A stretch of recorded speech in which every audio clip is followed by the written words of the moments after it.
একাকী মন, ফেরারি মন নির্জনতার স্বাদ পেতে বড় ভালোবাসে।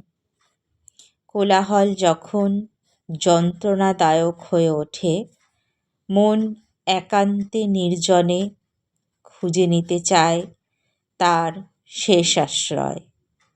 নিজের জন্য নিজের কাছে কিছুটা সময় নিয়ে মন ফেরারি হয়ে যায়। একান্তে নির্জনে মন নিজেকেই ফিরে পায়।